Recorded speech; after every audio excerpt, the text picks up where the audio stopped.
Señor derrame todo su amor. Deja que todo renueva. Mi nombre es Jorge Luis Castillo Flores, soy de Ecuador, vengo de la ciudad de Guayaquil y pertenezco a una parte del oriente ecuatoriano, del Vicariato Apostólico de Napo, Misión Josefina. Estoy en el tercer año de Teología y estudio aquí en el Seminario Nacional Cristo Sacerdote. El canto que voy a entonar se llama Alto Escúchame, en el cual debemos escuchar el llamado de Dios para ser sus testigos, testigo de su palabra y testigo de su amor.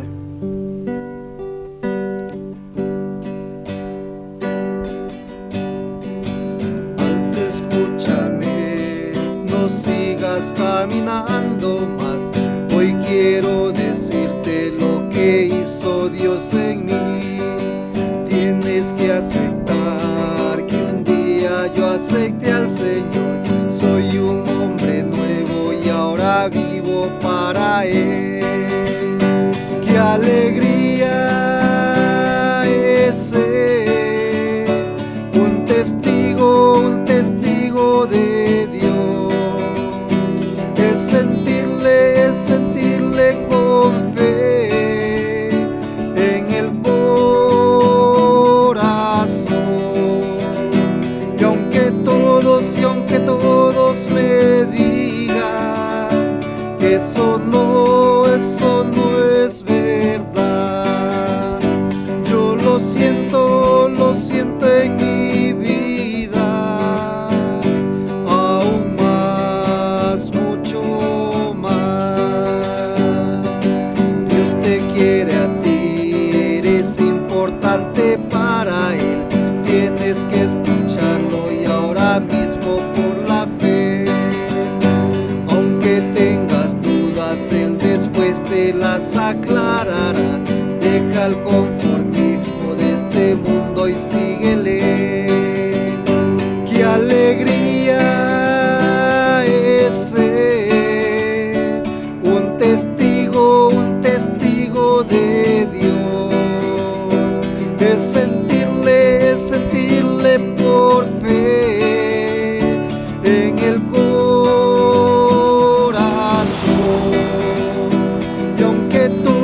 Y aunque todos me digan que eso no es verdad, yo lo siento en mi vida, aún más, mucho más. Todo su amor. Deja que todo renueva. Una alegría enorme nos da nuevamente encontrarnos con ustedes en este nuevo año 2018. En esta oportunidad hemos invitado a un seminarista. Él es ecuatoriano y estudia conmigo en el Seminario Nacional Cristo Sacerdote. Jorge Luis, bienvenido a nuestro programa Con la Biblia. Muchas gracias. Mi nombre es Jorge Castillo. Vamos a compartir un poquito la palabra de Dios que nos ayude a fortalecer más en nuestra vida cristiana. Bueno, Jorge, ¿cómo lo ha recibido Colombia? Gracias a Dios, muy bien. Una experiencia nueva, una experiencia que fortalece mi vida cristiana católica para poder adquirir un poco más de conocimiento y poderlo después transmitirlo a todas las personas que lo necesiten. Jorge Luis, ¿qué distancia tiene que recorrer cuando viaja a Colombia o cuando regresa a su casa en Ecuador? Por ahora, la distancia, pues a veces casi de 3 días de viaje, ¿sí? Una experiencia muy hermosa, maravillosa y única, en el cual uno conoce muchos compañeros, la cultura, que es muy diferente a la de Ecuador, pero lo que nos une es Cristo, en el cual cada uno de nosotros ponemos como empeño para poder recibir todos esos conocimientos en nuestro seminario. ¿Usted qué nos puede contar respecto a la fe católica en Guayaquil? ¿Ocurre el mismo fenómeno que en Colombia, que se van entrando las sectas protestantes cristianas? En Ecuador, pues, como en mayor parte, a veces por falta de conocimiento o falta de instrucción en la palabra de Dios, hay gente que se aleja. A veces nos hacemos llamar católicos, pero católicos entre comillas. ¿Qué es el católico entre comillas? Un católico que solo va a misa por obligación, mas no por convicción, o va a alguno de los sacramentos por alguna invitación de algún familiar cercano, amigo o compañero. Y eso no es la fe cristiana católica. La fe cristiana católica es quien la practica, la escucha, ¿sí? Y de otra manera nos ayuda a vivir cristianamente. Usted me contaba fuera de cámaras que en alguna temporada de su vida estuvo alejado de la iglesia. Bueno, en mi adolescencia no compartía muchas cosas con la iglesia católica en cuanto a quienes las dirigen. A veces se ve mucho egoísmo, se ve mucha envidia. En veces ni los mismos cristianos católicos en ciertos grupos parroquiales hay comunión con el sacerdote o entre el grupo mismo. Entonces eso hace que mucha gente a veces pues aparte de Dios. Y sí, me alejé un buen tiempo de la iglesia. ¿Y luego qué lo hace a usted regresar a la iglesia? Bueno, una de las experiencias maravillosas en mi adolescencia, había un vecino que siempre me invitaba, que venía el sacerdote a las charlas, que los acompañen. Pues yo decía no, porque para mí antes me gustaba mucho el fútbol y yo no dejaba el fútbol por irme a alguna charla. Hasta que tanta insistencia, fui un día de esos. Entonces conocí al sacerdote, muy diferente a otros en cuanto a su testimonio, en cuanto a su ejemplo de vida y oración. Comencé a ir cada vez, todos los martes que invitaban, y desde ese momento sentí como el llamado de Dios. Mi vida comenzó a cambiar, mis actitudes eran diferentes, comencé a acercarme más a la iglesia y aprendí mucho de este sacerdote que era ejemplo para la comunidad, un ejemplo vivo, un ejemplo que representa y que se configuraba con Cristo sacerdote. La conclusión de esto es que a veces no es que los sacerdotes sean de tal o de cual manera, sino que tenemos una percepción errónea de ellos. Claro, muchas veces tenemos algo erróneo de ellos, tal vez porque no los conocemos bien. A veces decimos, bueno, el sacerdote, pero miren cómo es este sacerdote. A veces como no lo vemos tan transparente, pero cuando uno está en la iglesia, uno conoce. Cuando uno está en la iglesia, vive su fe, porque compartes con personas, ¿sí?, que tienen el mismo caminar. Y esto nos invita a cada uno de nosotros, primeramente, a no ver lo malo del sacerdote, sino a acercarnos, orar por ellos y pedirle a Dios que los fortalezca en su fe. Me hace usted pensar en otro problema, y es que por un sacerdote juzgan a todos los demás. Claro, dice la palabra de Dios en Lucas 6:37, no juzgues y no serás juzgado. O sea que cuando un cristiano, llámese católico o protestante, juzga a los otros cristianos, está, digamos, desobedeciendo la palabra de Dios. Primeramente, desobedece a Dios, porque es Dios el único que el día que Él nos llame a su encuentro, es el único que va a juzgarnos por nuestros actos aquí en la tierra. Sea que sea un sacerdote bueno, sea que sea un sacerdote mediocre, un sacerdote malo, ¿sí? Nosotros no tenemos derecho ni tampoco tenemos la potestad.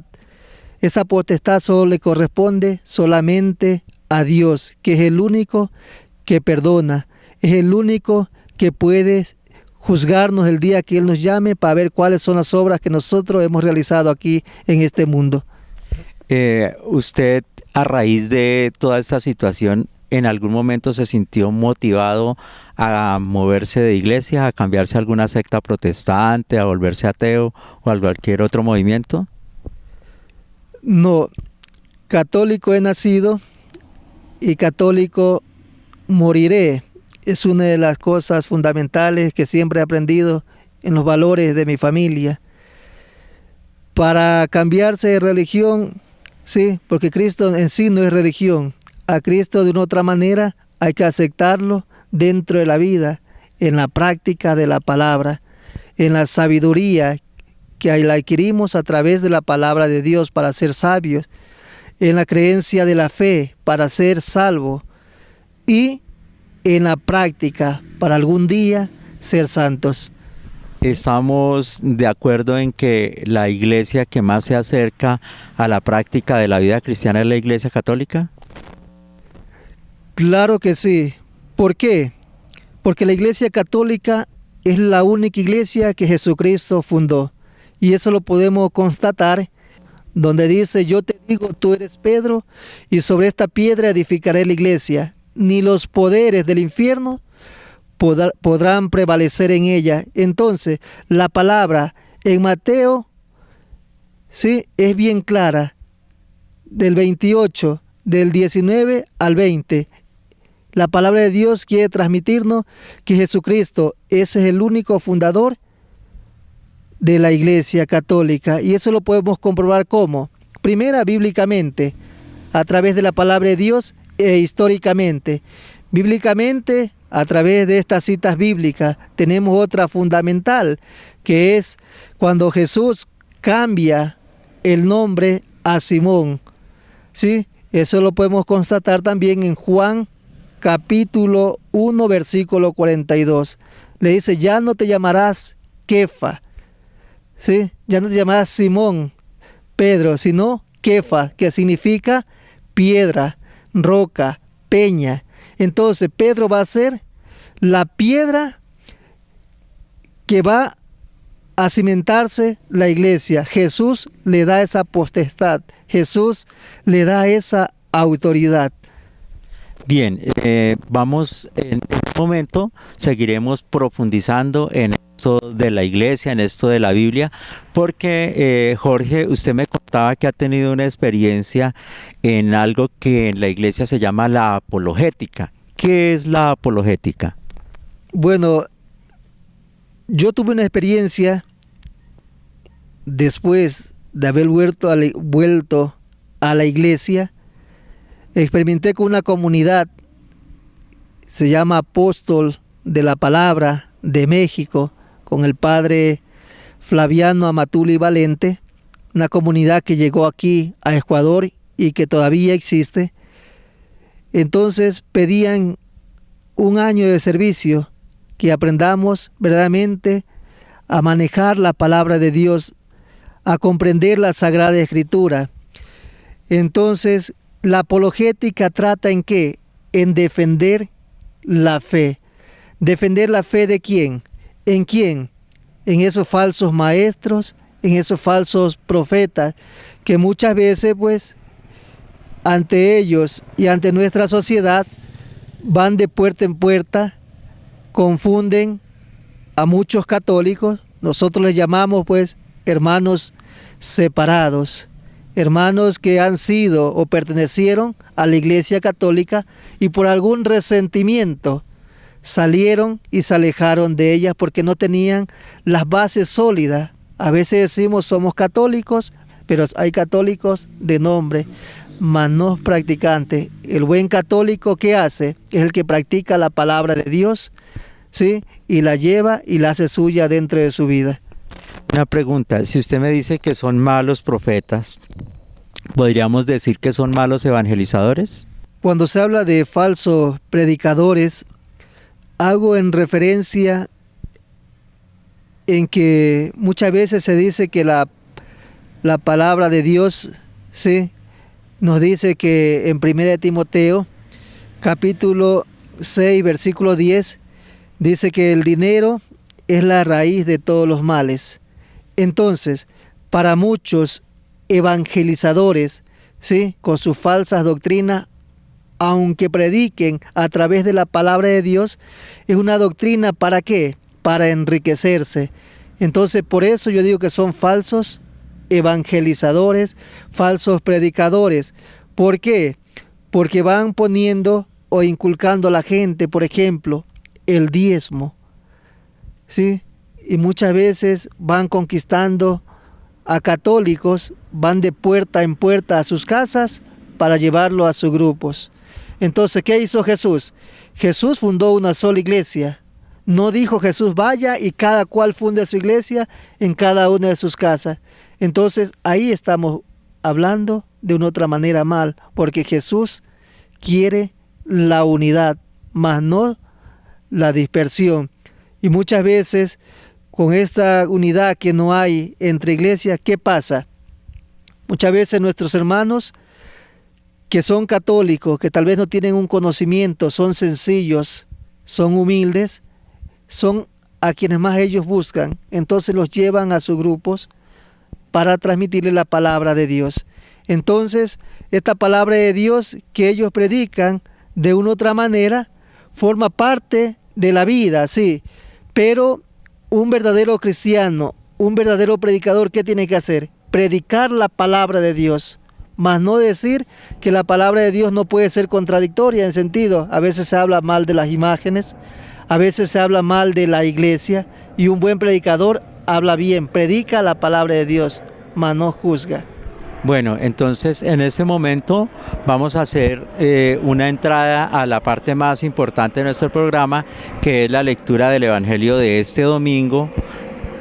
Ya entonces usted nos lleva en una oración para pedir la asistencia del Espíritu Santo.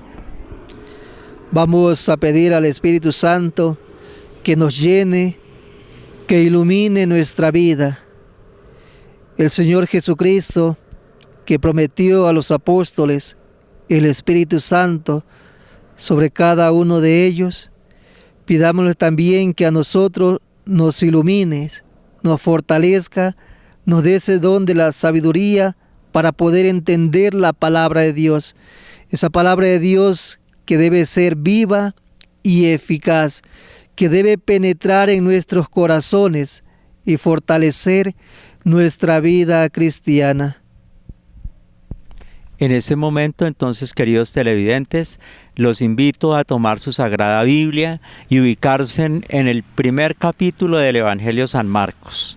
Para hoy nos corresponde leer los versículos de 7 al 11 del primer capítulo de San Marcos. Y para que puedan seguirnos y puedan seguir reflexionando durante este día, durante esta semana, esta rica palabra. Entonces ahora procedamos a la lectura de este Evangelio del día. Del Evangelio según San Marcos, capítulo 1, versículo 7 al versículo 11. Y proclamaba: detrás de mí viene uno que es más fuerte que yo, y no soy digno de inclinarme y desatarle la correa de sus sandalias.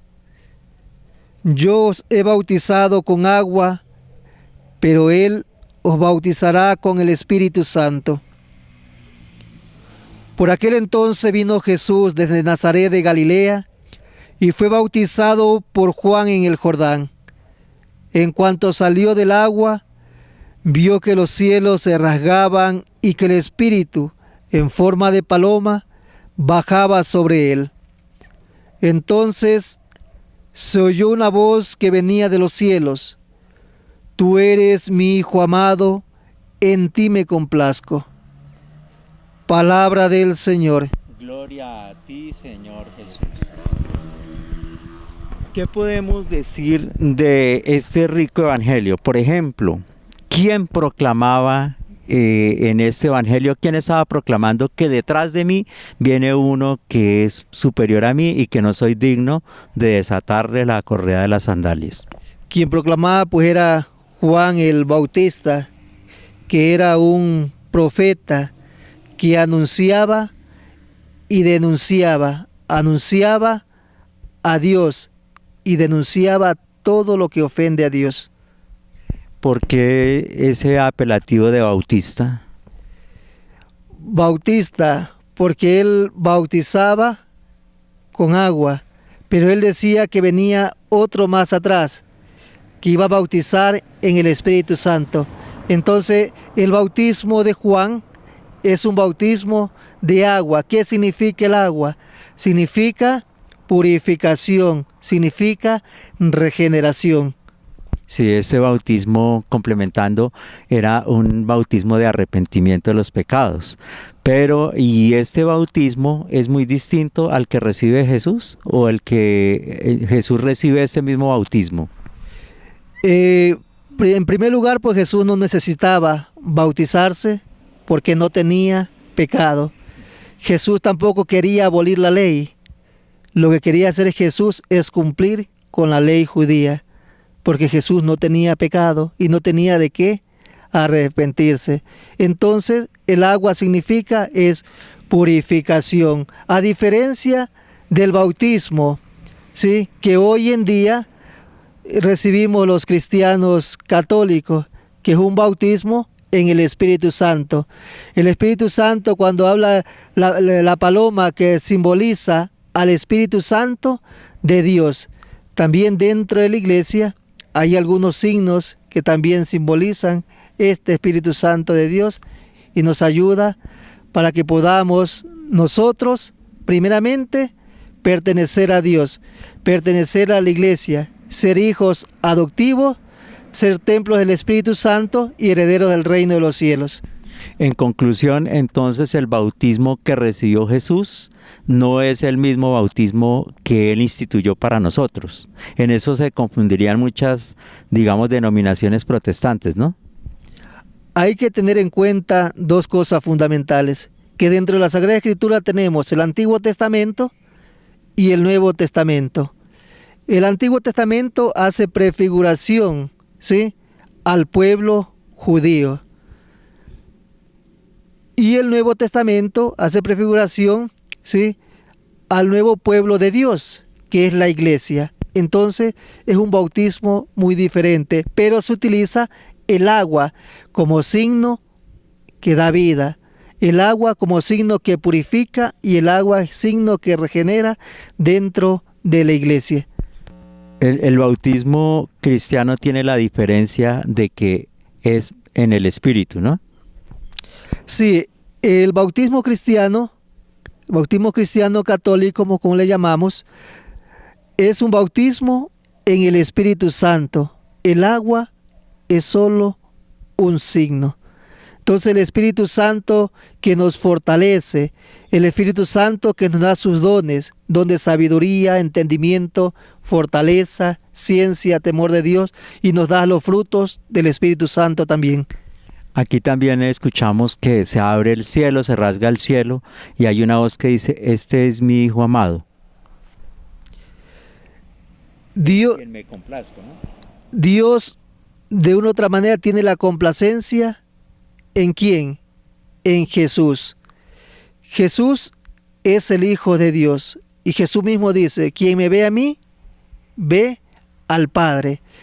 Entonces, ahí está la manifestación de Dios, ¿sí? La grandeza, su omnipotencia, que Dios se manifiesta a través de ¿qué?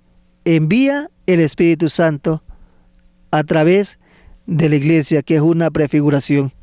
¿Por qué Jesús complacía a Dios o por qué Dios Padre se siente complacido con Jesús, que nosotros nos gustaría saber para también complacer a Dios. O sea, Jesús primeramente tenía una misión, ¿sí? ¿Cuál es la misión? ¿Qué hace Jesús? Hace la voluntad de Dios. Eso es lo principal. Es obediente a la voluntad de Dios. Y esa obediencia, de una u otra manera, debe ayudarnos a nosotros a entender que hacer la voluntad de Dios significa también escuchar su palabra. Jesús hizo la voluntad de Dios, se entregó por nosotros por amor. Entonces, dentro de este marco teórico, podemos hablar de la encarnación, que es una prefiguración, en el cual a Jesucristo como Hijo de Dios nos ayuda también a entender el misterio de Dios Padre. Miren aquí lo interesante. Hay personas que se vuelven fanáticas y quieren aplicar la Biblia sin discernir, al pie de la letra. Entonces hay gente incluso que podría terminar diciendo que si el bautismo no se hace en el río Jordán, a los 33 años no es válido. ¿Qué responderle a esas personas que se pegan de elementos que no son esenciales ni válidos? Como ya dijimos, dentro del bautismo, el agua es un signo que da vida, pero no significa que todo hay que entenderlo al pie de la letra, porque imagínense, en el desierto, cuando se bautizaron muchas personas en el desierto, no había donde sumergir, ¿sí?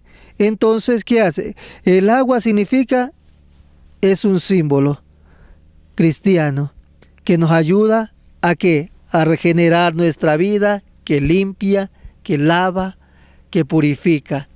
Entonces, algo muy diferente, que muchas veces tomamos la Sagrada Escritura al pie de la letra. Entonces también podremos decir, bueno, si tu ojo es ocasión de pecado, sácatelo. Entonces, ¿qué pasaría? Seríamos todos los que pecáramos, seríamos tuertos o ciegos. Sí, en esto, por ejemplo, hay sectas protestantes que dicen que el bautismo de los niños no sirve. Entonces habría que era el bautismo como lo vivió el Señor Jesucristo. Entonces habría que esperar a 33 años y habría que irse al río Jordán a que lo bautizara Juan el Bautista para que sirviera. Entonces son elementos fanáticos erróneos que toma la gente. Hay que discernir la palabra de Dios con el estudio y la oración. Pero continuemos, Jorge Luis, hablando de la apologética. Usted nos decía que el padre Amatuli, que es el apellido, tiene una página de internet donde él ayuda a católicos que se han salido de la iglesia o que están a punto de salirse, o a los que estamos para entender las escrituras.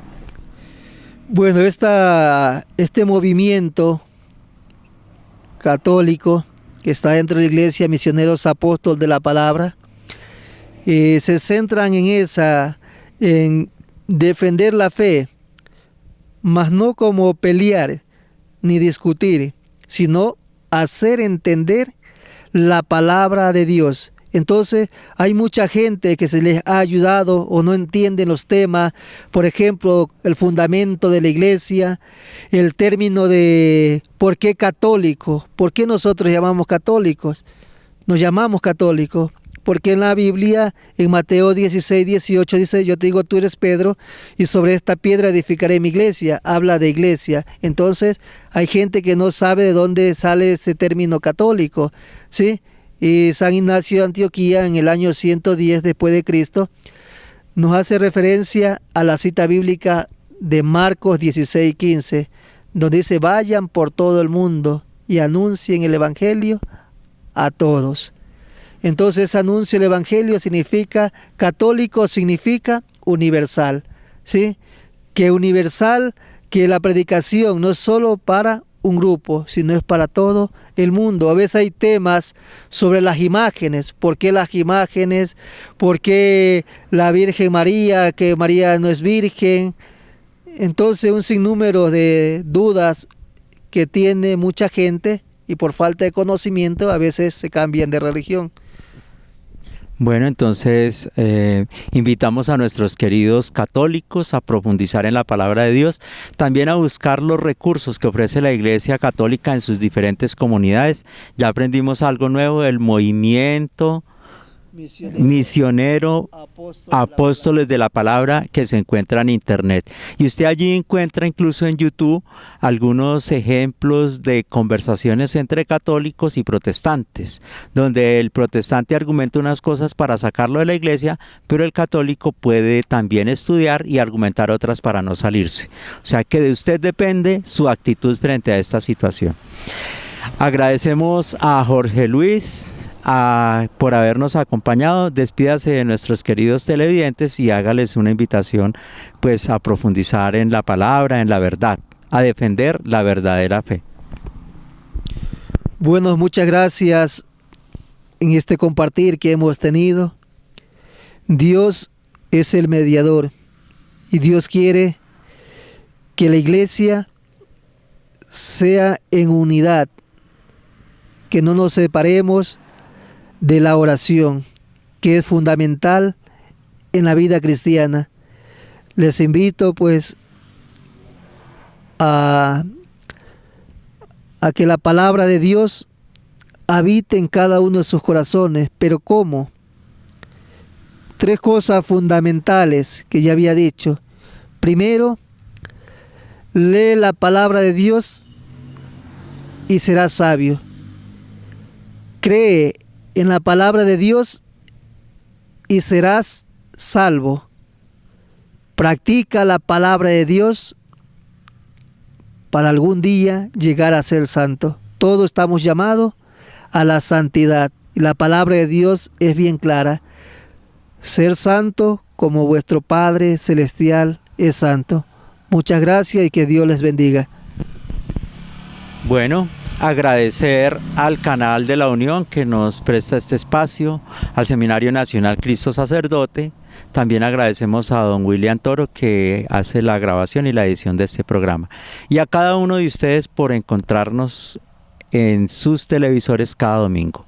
Dios los bendiga. Recuerden que la Santa Misa el domingo es la misión de todo cristiano católico.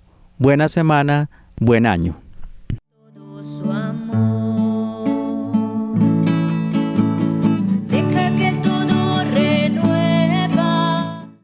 A continuación, el canto que voy a presentar se llama Corazón Misionero. Dios nos envía a cada uno de nosotros a anunciar su palabra, a dar ese mensaje de esperanza y salvación a todo el que la necesite. Este canto para que nos ayude a fortalecer en nuestra vida de misioneros. Callo y mi voz, tu presencia, Señor, para poder escuchar tu voluntad. Quiero mirar en la inmensidad la palabra que me animes a gritar, pues ya no soy yo, sino tú quien vive en mí. Quiero ser profeta de tu paz. Quiero ir con alma de guerrero. Envíame, pues tengo el corazón misionero. Con tu palabra en mi boca, Señor, cantaré. Toma mis manos, mis pies, mi cansancio y tu nombre proclamaré. Con tu palabra en mi boca, Señor, cantaré. Toma mis manos, mis pies, mi cansancio y tu nombre proclamaré. Callo y mi voz, tu presencia, paciencia, Señor, para poder escuchar tu voluntad. Quiero mirar en la inmensidad las palabras que me animes a gritar, pues ya no soy yo, sino tú quien vive en mí. Quiero ser profeta de tu paz. Quiero ir con alma de guerrero. Envíame, pues tengo el corazón misionero. Con tu palabra en mi boca, Señor, cantaré. Toma mis manos, mi pie, mi cansancio, y tu nombre proclamaré.